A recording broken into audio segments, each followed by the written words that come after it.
আসসালামু আলাইকুম ওয়া রাহমাতুল্লাহি ওয়া বারাকাতুহু। নাহমাদুহু ওয়া নুসাল্লি আলা রাসূলিহিল কারীম, আম্মা বা'দ। ফাআউযু বিল্লাহি মিনাশ শাইতানির রাজীম। বিসমিল্লাহির রহমানির রহিম। ইন্না আ'তাইনাকাল কাউসার ফাসাল্লি লিরাব্বিকা ওয়ানহার। এই পর্বে আমরা একটি মাসালা নিয়ে আলোচনা করব। আমাদের সমাজে অনেকেই আমাদের সামাজিক হিসাবে গরিব, কিন্তু শরীয়ত কর্তৃক তারা ধনী। তো এরকম বিষয়গুলো আমাদের অনেকের মাঝে হয়। এর কারণ কি, একটি প্রশ্নের মাধ্যমে আমরা তুলে ধরব বিষয়টা।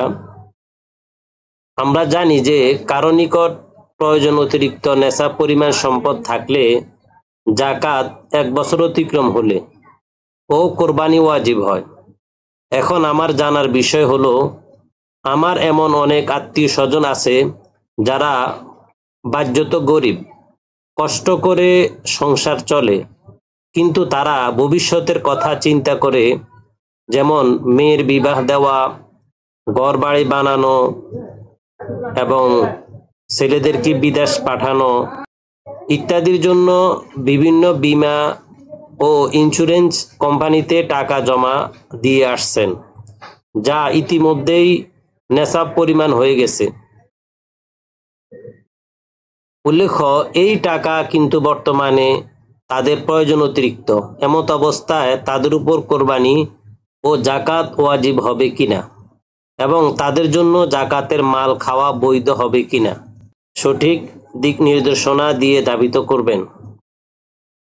তো প্রশ্নটি আমরা আরেকটু ভালোভাবে বুঝি যে আমাদের সমাজে অনেকেই আছে যাদেরকে আমরা সামাজিকভাবে গরিব মনে করি, বা মধ্যম পরিবারেরও অনেক সদস্য আছে, বা মধ্যম পরিবারেরও অনেক পরিবার আছে যাদের অনেক টাকা জমানো থাকে, হয়তো কোনো উদ্দেশ্য থাকে মেয়ে বিবাহ দেওয়া অথবা ঘর বাড়ি করা বা সন্তানদেরকে বিদেশ পাঠানোর জন্য অনেকেই টাকা জমিয়ে থাকে এবং এগুলার উপর প্রতি বছর জাকাত দেয় না এবং কোরবানিও করে না।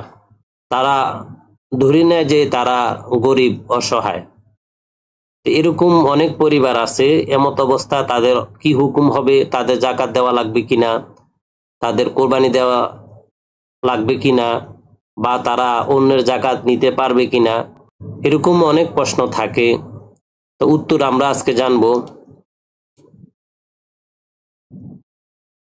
উত্তর: জমা টাকা নেশাব পরিমাণ হলে তা যে উদ্দেশ্যেই রাখা হোক তার উপর কোরবানি ওয়াজিব হবে এবং বছরান্তে উক্ত সম্পদের জাকাতও দিতে হবে। এমন ব্যক্তি জাকাত গ্রহণ করতে পারবে না।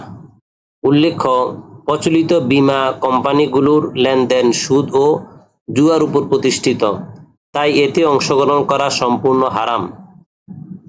তো এখানে দুইটা বিষয় আমরা লক্ষ্য করতেছি যে অনেকেই অনেক উদ্দেশ্যে টাকা জমিয়ে থাকে। যে উদ্দেশ্যে জমানো হোক না কেন, ওই টাকা যদি তার প্রয়োজন অতিরিক্ত হয় এবং তার ঋণও না থাকে, তাহলে ওই টাকা যদি নেশাব পরিমাণ হয় তাহলে তার উপর কোরবানি ওয়াজিব হবে এবং 1 বছর অতিক্রম হলে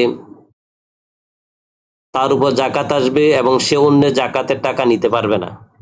এই বিষয়টি আমরা লক্ষ্য রাখবো। অধিকাংশ মানুষে এমন হয় যে তাদেরকে তারা গরিব মনে করে এবং তারা জাকাতও নেয়। তো এই বিষয়টি আমাদের সমাজে একটি ভুল প্রথা আছে, এই বিষয়টি আমরা লক্ষ্য রাখবো। আমাদের আত্মীয় স্বজন, আমাদের পরিচিত অনেকের বেলায় এমনটি হয়ে থাকে। তো এই বিষয়টি আমরা লক্ষ্য রাখবো। আল্লাহ সুবহানাহু ওয়া তাআলা আমাদেরকে সঠিক বিষয়গুলা জানা এবং আমল করার তৌফিক দান করুন, আমিন।